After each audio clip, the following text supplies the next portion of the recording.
Hollywood prostitute Divine Brown has written a book describing in lurid detail exactly what she did with Hugh Grant.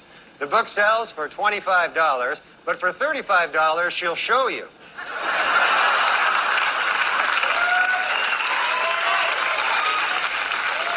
At the White House this week, President Clinton officially came out against same-sex marriages.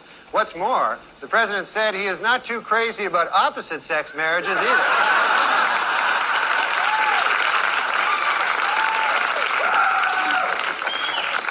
A new FBI study shows that for the first time, Americans are more likely to be killed by a stranger than a loved one or acquaintance.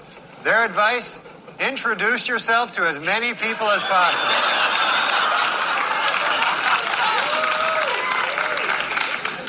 The American Academy of Pediatrics has released an updated list of unsafe baby products. Topping the list this year is the really, really, really, really high chair.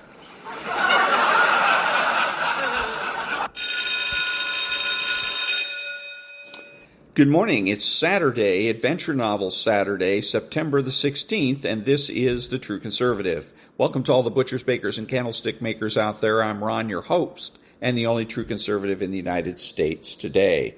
So today, after the Serenity prayer and the patriotic song of the day, we will have rules for Patriots, rules for Retrogrades, no free lunch, the rape of the mind, bishop-barron, the enemies of my country, chapter 4, and an Ayn Rand quote. All that and more when I get back.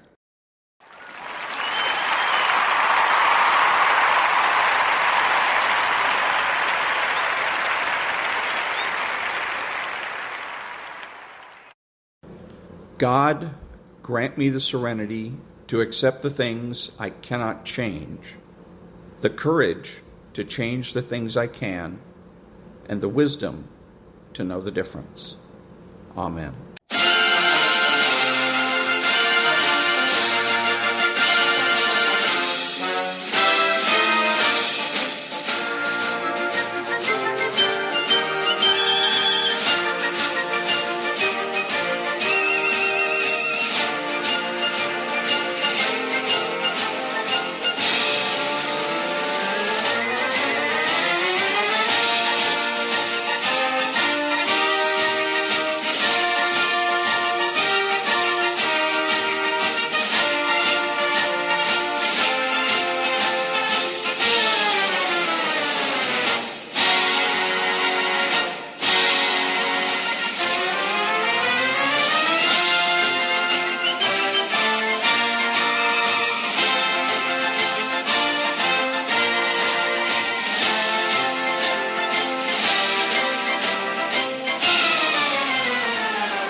Thank you. And now, There's No Free Lunch, 250 Economic Truths by David-Bahnsen. Holding eternal justice to include the inalienable right of every man freely to exchange the result of his labor for the productions of other people, and maintaining the practice of protecting one part of the community at the expense of all other classes to be unsound and unjustifiable, carry out to the fullest extent the true and peaceful principles of free trade, by removing all existing obstacles to the unrestricted employment of industry and capital. Richard Cobden. Though touchy and even toxic in modern times, Cobden here highlights the real objection to free trade from her critics, a protection of one part of the community at the expense of another. Such protectionism has a truly sympathetic appeal, and yet economically misses a major point of economics, not judging the wisdom of a policy on how it impacts one group in one short period, but all groups in long periods. And that was There's No Free Lunch by David-Bahnsen. Back in a minute. Upstairs in the bar and heard your roll-up sleeves on your skull t-shirt. You say, why did you do with him today? You sniff me out like I was Tanqueray.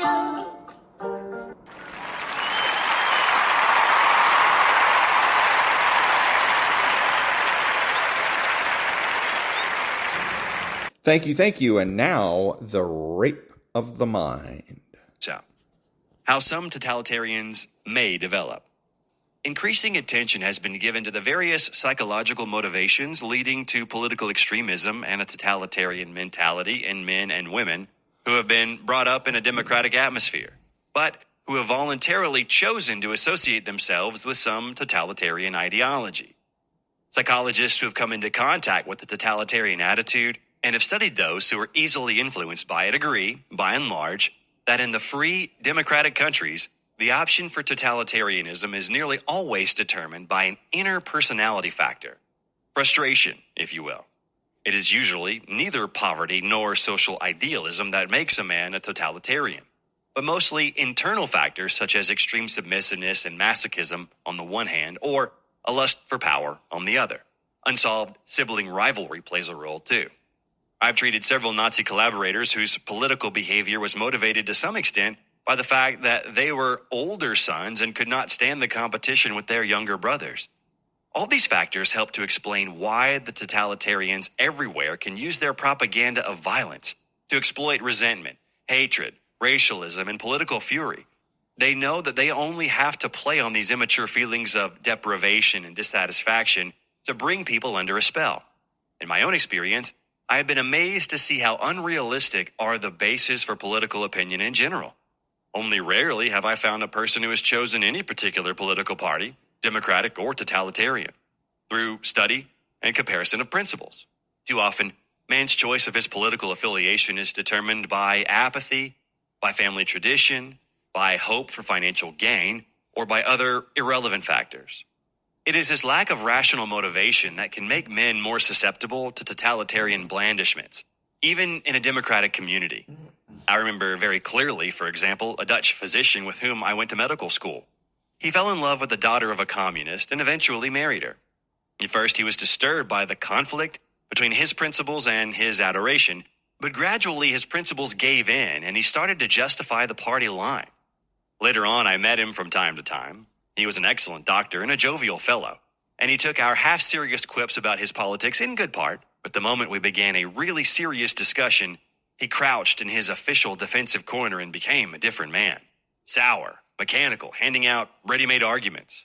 During the war, I met him frequently in the course of our common underground work. He had been completely dazed by Stalin's pact with the Nazis, but the moment Russia was invaded and became an ally, he started his aggressive robotism again. Not only was he a staunch fighter against the Nazis, but he insisted that his was the only way to fight. He lost his life on a dangerous mission for the underground, and I always had the feeling that it was in a way welcome to his latent suicidal feelings. In other Nazis and communists, both, I have seen dramatic examples of how personal resentments outside the suffering of real injustice can lead a man to the side of the rebels. Some of these people were the type who simply submitted passively to a movement stronger than themselves. Men and women whose ideology was a reflection of whichever side had caught them first. Others were motivated by the need to vent their own personal anger and resentment in some direction and used political action to satisfy this need. But if we are to come to any real understanding of the internal factors that lead a man to adopt a totalitarian ideology, we must dig a little deeper than this and must give our attention to some basic roots of this problem. And that was The Rape of the Mind by Joost-meerlo, M.D.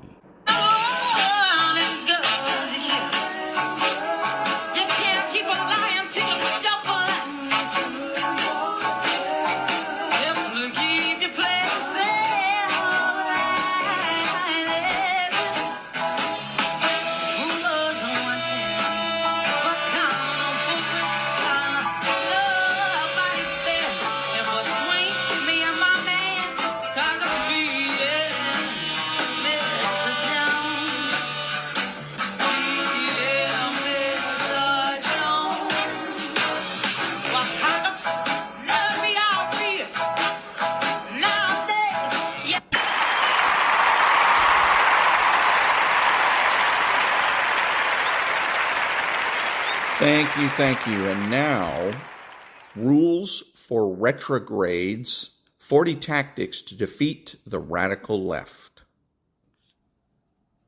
Rule 18. Circle the wagons around fellow retrogrades. Come readily to their defense when they're in trouble. This rule is the obverse of the exhortation to never frag a fellow retrograde, yet it deserves its own space on our list. While refraining from doing something negative is one thing, it's quite another to actively strive to do something positive. Affirmatively defending retrograde compatriots is necessary if we are to prevent our cause from being damaged by personal attrition at the hands of radicals. It's worth remembering that radicals selectively target the most effective and intimidating retrogrades for political hit jobs and character assassinations. They assail those whom they fear most. As such, we must have a robust system of defense in place. We must cultivate a NATO-esque, an attack on one is an attack on all mindset, a seamless entente. We must insulate each other from the smear tactics and yellow journalism so characteristically wielded by radicals. We are too few to lightly abide casualties. What does circling the wagons look like in practice? When allegations about the misconduct of a fellow retrograde are being bandied about, go to the accused directly and solicit his side of the story, his defense. If his defense, taken on its own, is adequately plausible, extend to him the benefit of the doubt. Believe him and steadfastly advocate his story before the court of public opinion if the opportunity presents itself. If no opportunity to step forward in defense of an ally manifests, then a dignified silence is acceptable, since it does no harm and still carries with it an assumption of solidarity with one's fellows.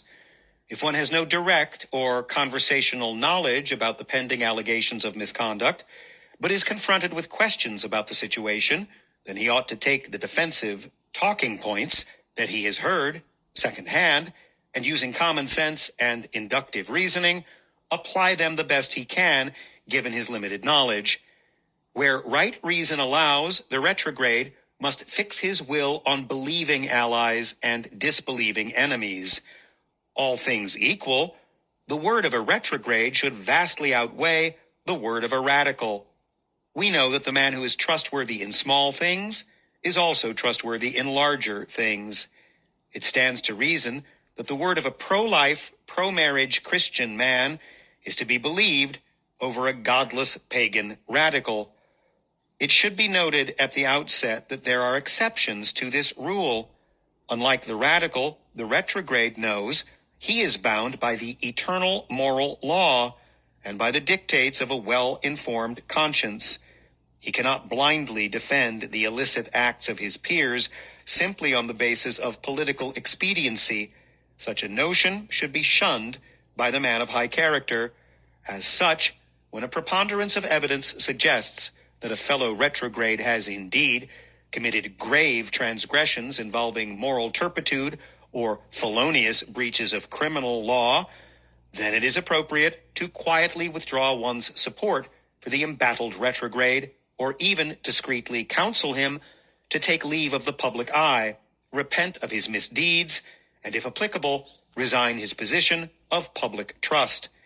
Unless the disgraced retrograde has given rise to a public scandal, there is no moral impetus to rebuke him publicly. Quite the opposite. When it is necessary to rebuke our allies, we should strive to rebuke them privately, away from the voyeurism and prying of the media.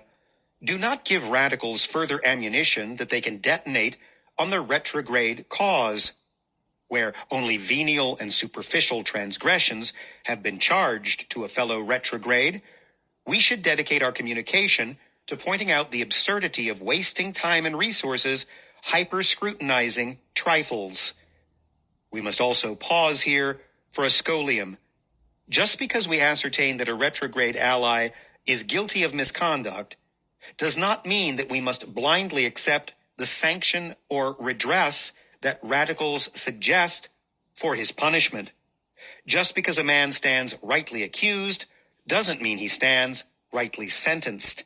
Nor is it a marker of lack of humility for a wrongdoer to admit his guilt, but quibble with an undue or overly harsh chastisement. In order to maximize their political gain from the mistakes of their opponents, radicals will always press for the most draconian measures to be imposed on an errant retrograde. It is here that fellow retrogrades must instantiate the perfect nexus between justice and prudence, while allowing for and even welcoming the application of just punishment to a wrongdoer. Retrogrades must never allow their shame and embarrassment to turn them into a kangaroo court that rubber stamps even the most inapt and overly harsh punitive measures. In our haste to uphold law and order, we shouldn't allow ourselves to begin prescribing the death penalty for parking violations. It is in the realm of the application of justice that mod cons falter to the highest degree. This is also where radicals make the most hay. Too often, in the wake of a scandal, mod cons are overly anxious for their political party to be out of the spotlight and to have the news cycle pivot to less humiliating fare. As such, they accept, without a fight, the unduly harsh penalties proposed by radicals more interested in making a winning political play than in seeing justice borne out. This human sacrifice, this friendly fire, must be recognized and resisted. Additionally, due to a nasty streak of superciliousness endemic to mod cons, it's not uncommon for them to openly criticize, read frag, their allies after a transgression has occurred. This sort of opportunistic virtue signaling is to be avoided at all costs. It's as if naive mod cons think that they will earn the respect of radicals by appearing sufficiently just to mete out chastisement to members of their own tribe. Clownish establishmentarians like Mitt Pierre Delecto Romney are genuinely shocked when they are calumniated by radicals when political circumstances so necessitate. E.g., in Romney's failed 2012 presidential campaign against Obama, then Senator Harry Reid slanderously accused him of not having paid taxes for 10 years. Despite making a career out of finger-wagging at retrogrades in his own political party to the delight of progressives. Don't fall into this trap. Radicals will not hold the traitorous mod con in higher regard than the rest of his ilk. Instead, they'll happily accept the services of the useful idiot and then discard him when he has naught left to offer. Radicals, on the other hand, excel at rushing to the aid of a fellow radical in distress. They do it mechanically, automatically, without hesitating. Radicals never turned on Hillary Clinton, even in the shadow of scandals like Benghazi, Uranium One, and her email server debacle. Instead, they supported her all the more vigorously. Radicals never called for President Obama's scalp despite his connections to scandals like Operation Fast and Furious, the weaponization of the Internal Revenue Service against conservative organizations, and his Department of Justice's wiretapping of Associated Press journalists. They supported him all the more ardently. Radicals categorically refuse to cannibalize their allies, and Retrogrades should take a leaf out of their book in this regard, subject to the exceptions set forth above. And that was Rule 18 from Rules for Retrogrades, 40 Tactics to Defeat the Radical Left by Timothy and David Gordon. Back in a minute.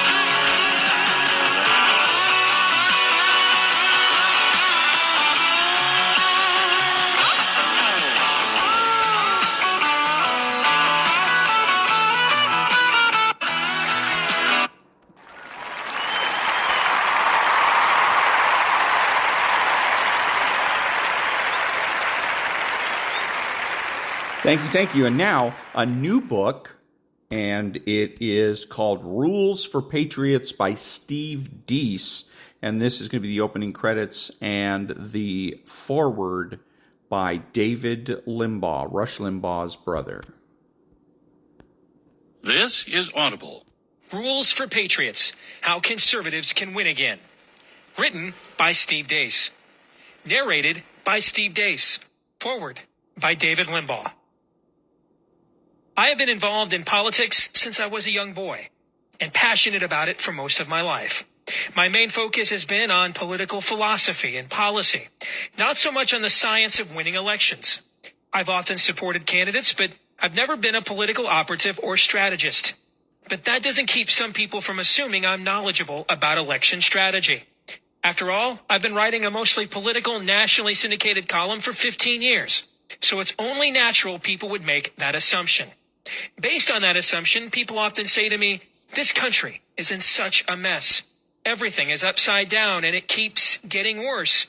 Our culture has been overrun by those who believe wrong is right and right is wrong. Our governmental ruling class continues to expand government, drive us into national bankruptcy, abuse the Constitution, and destroy our liberties. Yet we can't seem to do anything about it. Most people I talk to agree that we are going in the wrong direction. But we keep losing elections anyway. Even when we win, we don't make much progress in pushing back the government. You deal with this stuff every day, David, so please tell me, what can we do to stop this madness?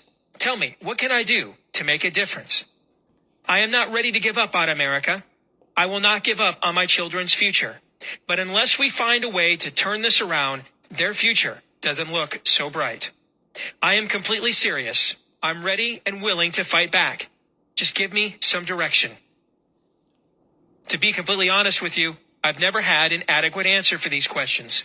Believe me, if I had a magical solution for turning things around, I'd be shouting it from the rooftops. I have some ideas, but they are broad philosophical points rather than a point-by-point strategy for winning elections. My usual response is that first we have to stand up for the principles we believe in and express them unapologetically, even if the environment we're in makes that difficult. We have to encourage true conservatives to run for office, people who believe in the ideas of limited government and maximizing our political liberties. Quality people who are not just one-dimensional candidates, but who endorse all three legs of Ronald Reagan's three-legged stool: economic conservatism, social conservatism, and foreign policy conservatism. This isn't to say that we have to be uncompromising purists or we want to exclude anybody from our tent who doesn't agree with us on everything. But generally, we should cultivate and encourage leaders who are comprehensively conservative. Not only is it best for our nation that we support principled conservatives, but it is, in most cases, the best strategy for winning a national election. Polling has repeatedly shown that twice as many Americans self-identify as conservative than liberal. But we're not going to capitalize on that if we don't offer voters candidates who represent a true alternative to the nightmare of galloping statism from the ruling class. By supporting genuine conservatives who believe in the principles that have made America great, we will fire up and intensify our grassroots conservative base.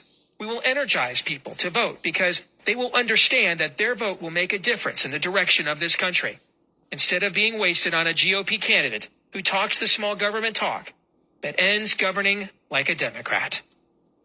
I don't buy into the conventional wisdom preached by establishment Republicans that we have to soften our message or abandon social issues in order to win independence, and that we must support milquetoast moderates because we won't be able to change anything unless we first get Republicans elected.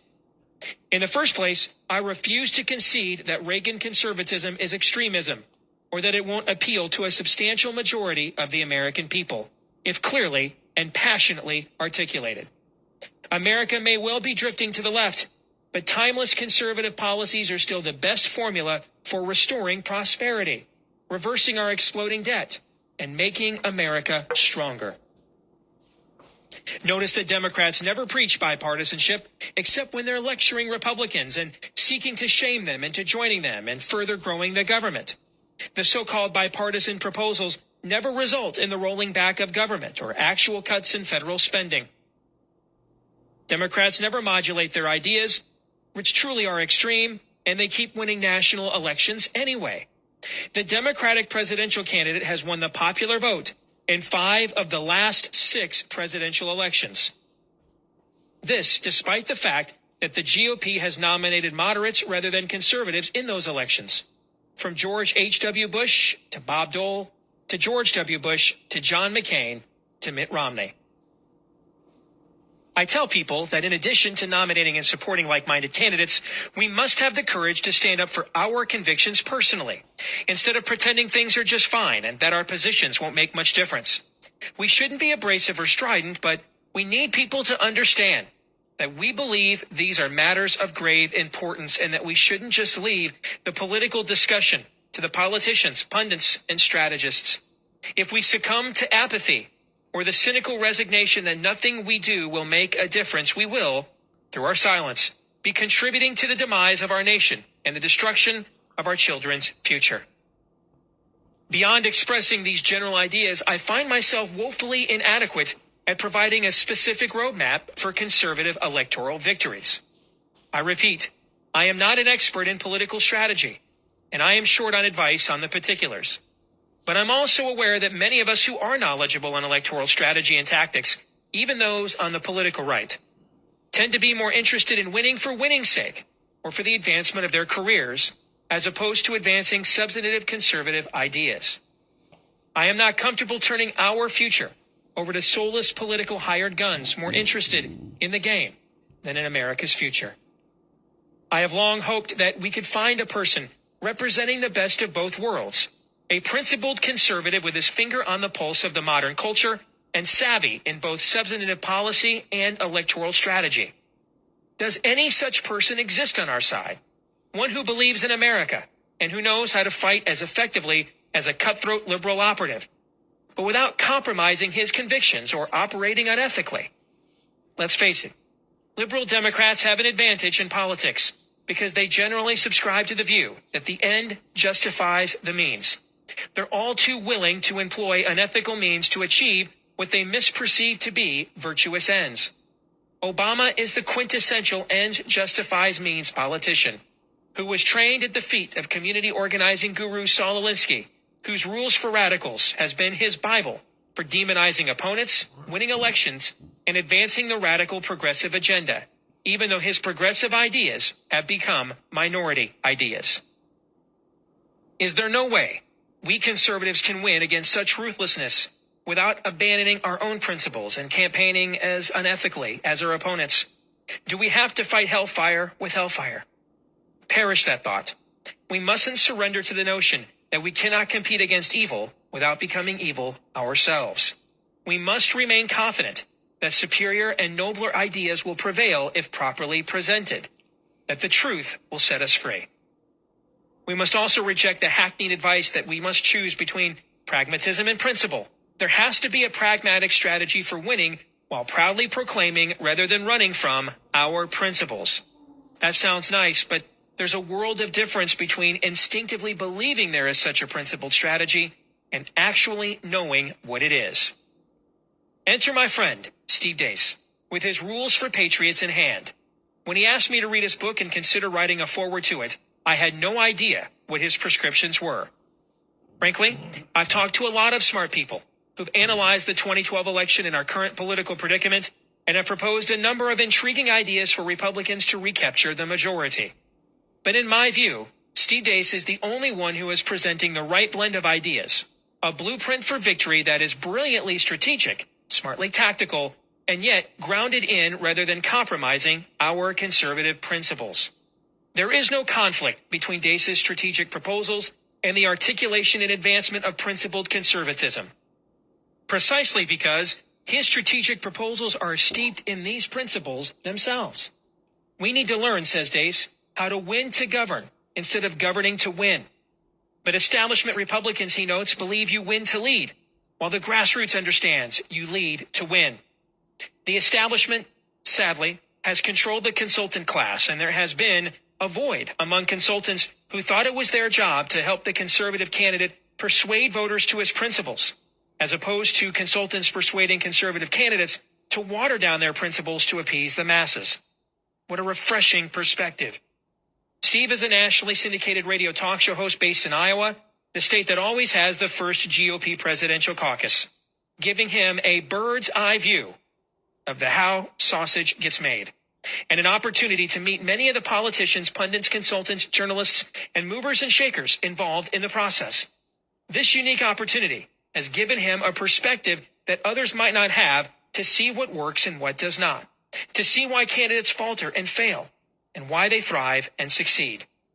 Drawing on this experience, Deace has developed a 10-point approach for conservatives running for office, which he calls Deace's 10 Commandments of Political Warfare, and which he presents and explains in this book. Finally, a how-to book for conservatives and Republicans based on the biblical injunction that we be as wise as serpents and innocent as doves. Deace shows that we can be as savvy and effective as Clinton war room thugs without adopting their amoral tactics. Having just turned 40, Steve is in a better position than some of us to understand what's going on with the younger generations. He understands that the culture is influencing politics more than politics is influencing culture, and he has tailored his ideas accordingly. He understands that it is difficult to persuade people of ideas that are at odds with their own worldview, and so recommends that we develop long-term strategies to make significant inroads into the culture, the public schools, and universities. But he also recognizes that worldview evangelism is a long-term proposition, that it's going to take years to reverse these trends that have been years in the making. Obviously, we can't afford to wait for years to start winning elections. We must begin to do this immediately. So how do we do that? Deace points out that Obama won young voters, even though they've been the group hardest hit by his policies.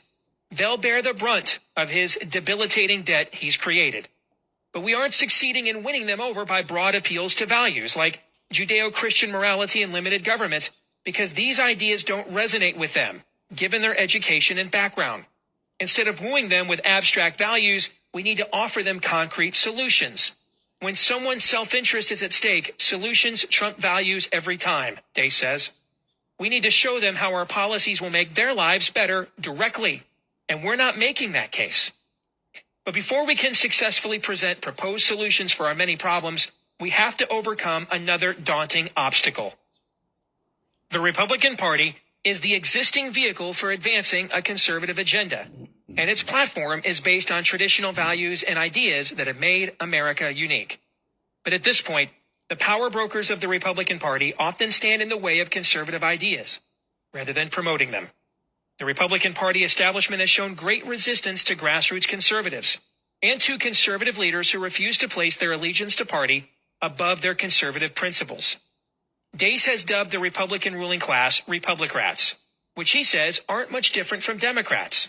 They pretend to be conservatives by paying lip service to conservative principles.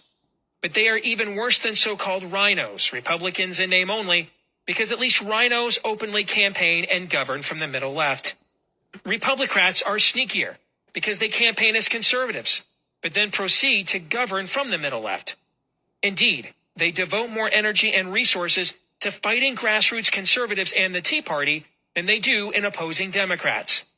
Instead of being excited by an energized base, Deace says they are threatened by it. Deace says that in order to understand why the nation continues to be governed from the left, Despite the majority of Americans leaning to the right, we must understand that there are three primary languages used in contemporary American politics. People either speak in plain English, politically correct speech, or in a technocratic dialect, the latter being the vernacular of the Republican ruling class. This dialect, argues Dace, is used to fool conservatives into supporting establishment Republican candidates who are anything but conservative.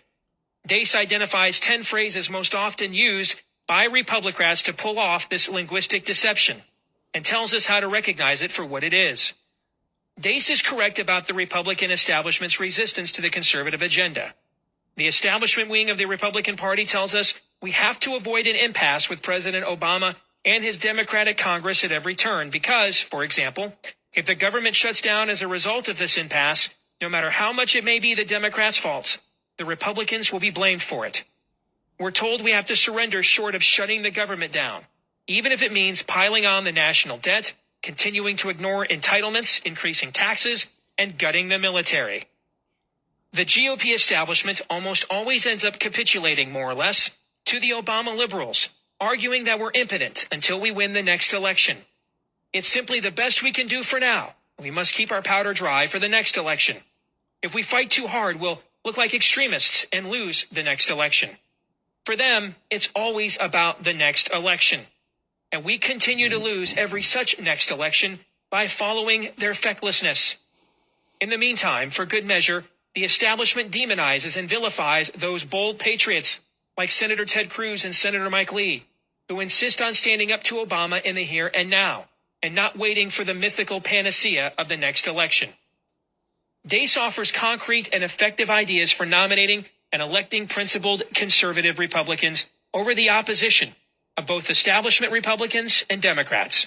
He does not recommend cashiering the Republican Party in favor of a third party, but taking back the party from within, then using it as it was intended to advance the ideas of its base, which is decidedly conservative.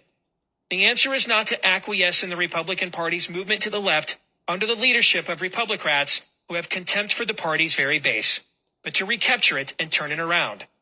At some points in this book, Dace is very hard-hitting against certain establishment politicians and political operatives, and I don't share his sometimes harsh assessments in every case. But his specific ideas for recapturing the Republican Party, for conservatism, and for winning elections are thoughtful, and I believe immensely promising. It is about time that someone on our side, someone truly on our side who shares our convictions, presented us with a viable plan that has a real chance of making a difference in changing America's political class for the better. Steve Dace has done just that with this provocative, smart, bold, innovative, and powerful book. And that was the foreword to Rules for Patriots, How Conservatives Can Win Again by Steve Dace, and the foreword was done by David Limbaugh, Rush Limbaugh's brother.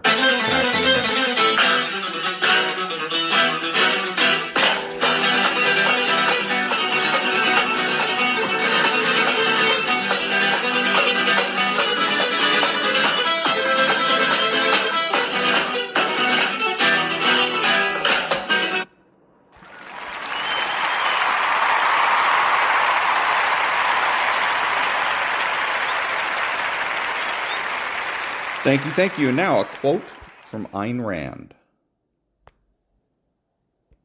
My morality is based on man's life as a standard of value. And since man's mind is his basic means of survival, I hold that if man wants to live on earth and to live as a human being, he has to hold reason as an absolute, by which I mean that he has to hold reason as his only guide to action, and that he must live by the independent judgment of his own mind, that his highest moral purpose is the achievement of his own happiness, and that he must not force other people, nor accept their right to force him, that each man must live as an end in himself and follow his own rational self-interest. And that was Ayn Rand. Back in a minute.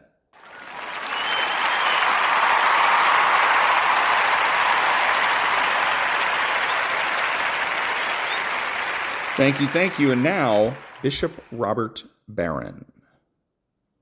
What makes you happy is seeking, above all, God's will for you, which is righteousness, which is right order. Once you've found that, Jesus is implying, the other dimensions of your life will tend to fall into right harmony and order around it. Go back to the Beatitudes. Blessed are those who hunger and thirst for righteousness. And there's that same idea. Seek ye first the kingdom of God and his righteousness. So should I be seeking first food and drink and sex and shelter and comfort? No. Seek first the kingdom of God. Should I seek first even like intellectual attainment?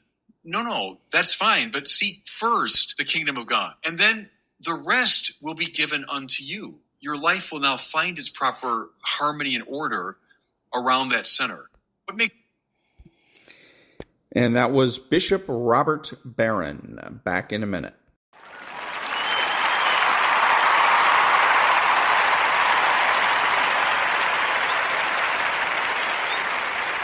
Thank you. And now, chapter 4 from The Enemies of My Country.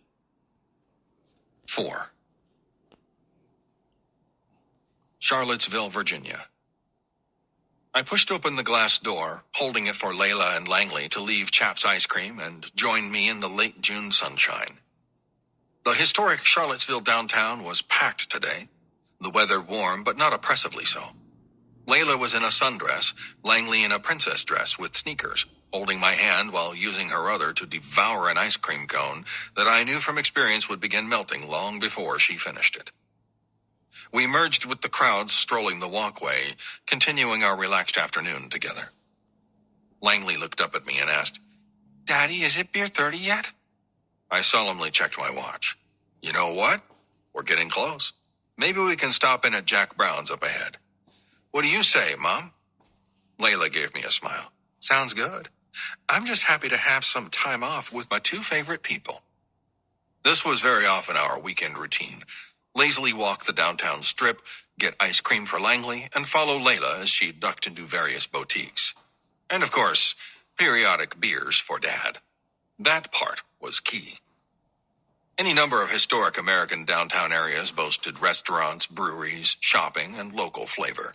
But the downtown mall in Charlottesville was special, one of the largest pedestrian malls in the country, with over 100 venues lining a brick-paved walkway teeming with trees, flowers, and fountains. Walking Charlottesville's historic downtown mall was the living embodiment of everything I wanted for my family. All around us, outdoor cafes were filled with families, couples, and groups of university students.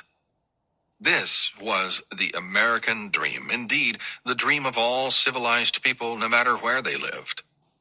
To spend time with their family and friends in peace and abundance, absent the fear of a bomb going off or gunfire erupting at any moment. Preventing internal threats was the purview of law enforcement, and preventing external threats the job of the military, as well as the vast national intelligence complex and its attendant paramilitary assets, of which my team was now a part. I'd seen some horrific things overseas and would, if my current career continued, see many more, but no price was too high to keep those dangers eliminated or confined to foreign shores, to keep my family and countrymen safe. I'd initially found Charlottesville far too yuppie for my tastes. It was difficult to come from my background and immediately adjust to the peaceful normality of eco-conscious local stores and hybrid vehicles. And yet, I'd come to embrace that yuppiness, at least somewhat. I knew this change had occurred in me when Layla asked me to get the milk out of the fridge, and I cheerfully responded, "Almond or soy?" I glanced over at my wife, her sundress swishing as she walked, her face content. Then I looked down at Langley, who was growing unbelievably fast. Each morning she seemed an inch taller than when we'd put her to bed. I always assumed that parenting would require some monumental effort on my part. Instead, Langley had her own distinct personality that seemed to have been in place from her birth, and all I could, or should, do was be a constant supporting presence. Licking her cone, Langley asked, "When can we go hiking again? I still need to see a bear." Considering the timing, I replied, "How about we go camping in a few weeks? No better way to celebrate Mom finishing residency than hiking and continuing the search for black bears. Layla offered, just what every girl dreams of. Count me in. Langley nodded with delight. Her memory was razor sharp, and she'd later recite this conversation down to the word in the event Layla and I forgot we ever agreed to the excursion. I pointed to the ice cream dripping down her hand and said, you don't have to finish that whole thing, you know. At this point, the sidewalk is getting more ice cream than you are. I know. I'm done. Go put it in the trash can over there. She jogged to the trash can and deposited it, then ran back to take my hand again as we continued walking. When we came abreast of a water fountain, Langley tugged at my hand. Can I have some change? Sure, I said, reaching into my pocket for the coins I always brought for this purpose. If you can tell me how much is here. I deposited a small handful of coins into her sticky palm and watched her move them around with one finger. She looked up and said, $1.52. Then she turned to the fountain until I stopped her. Whoa, hold it right there, hotshot. That was way too fast. Let's have Mom confirm because Dad's math is, well, suspect at best. My wife looked down at the coins. She's right. 2 quarters, 7 dimes, 4 nickels, and 12 pennies. $1.52. I squinted at Langley. Lucky guess. No, it wasn't, Langley said, skipping off to the fountain before I could react. Layla slid her arm around my waist. I don't know why you're still surprised. I'm still surprised, I said, draping an arm over Layla's shoulders, because at age 6, she's already smarter than I am as an adult. We watched her tossing the coins into the fountain one at a time, then pausing to watch them sink. This was the good life, I thought. The family was together on a perfect summer day, and Layla was in a fine mood. My personal stock as a husband and father was at a dizzying high. The moment wasn't going to get much better than this. Oh, I said casually, I got a call from my team lead yesterday. There's been a bit of a hitch with the Jordan contract. I felt Layla's body go rigid. Her arm fell from my waist and she stepped back. Define a hitch. I quickly explained. A Jordanian captain got into a somewhat vocal disagreement with one of my instructors. He was in the wrong, but the Arabs treat their officers like royalty, so there was... She cut me off, her eyes boring a hole through mine. You have to go back already. I nodded. Just for a few days, to meet with my counterpart at the group headquarters and show my face at the training site. Just to get the contract back on the rails. It won't take long. When do you leave? Day after tomorrow. When were you planning on telling me about this? I hesitated. When? I mean, now, I suppose. I just found out yesterday, and you were busy with work, so you decided to wait until we're finally spending time together as a family? You're right, I said automatically. I should have told you as soon as I heard. I'll do that next time. She looked away, fixing her gaze at some indiscernible point across the street. Because it's going to happen again. Implying a future recurrence had been a bad call, I decided. I mean, I'm sure there will eventually be complications, but this will be a quick trip, I promise. I'll be back by next weekend, and we can spend time together as a family? Yes, I said. That's right. Layla said nothing, which was infinitely worse and more ominous than any response. I asked, what's going through your mind? You're scaring me. Oh, I don't know. Just that Langley needs you to be a part of the family, and so do I. And I'm trying to get my career off the ground while my parents are 2 hours away. I'm not running an Etsy shop out of the basement, David. I'm not baking while I wait for my next piano student to arrive. People rely on me. Human lives rely on me. I can't keep stretching myself thin every time you get another phone call from Genio. I looked sidelong to the crowds around us, considering a response that wouldn't dig me into a deeper hole with my wife. Genio Solutions Consultancy, LLC, was a private military company for which I worked, at least in name. It had a website, a corporate headquarters address, and a contact number that would be answered by a courteous, knowledgeable representative. Genio Solutions was also, of course, one of many front organizations covertly owned and operated by the CIA. Look, I said, I'm sorry, but this is my new job. They say go, I have to go. And that was chapter 4 of The Enemies of My Country by Jason Casper. Back in a minute.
Thank you. This is Ron, your host, the only true conservative in the United States today, bidding adios to all the butchers, bakers, and candlestick makers out there, and reminding you to be honest, smart, and beautiful, and remember that the left has no authority, no power, and they can't win.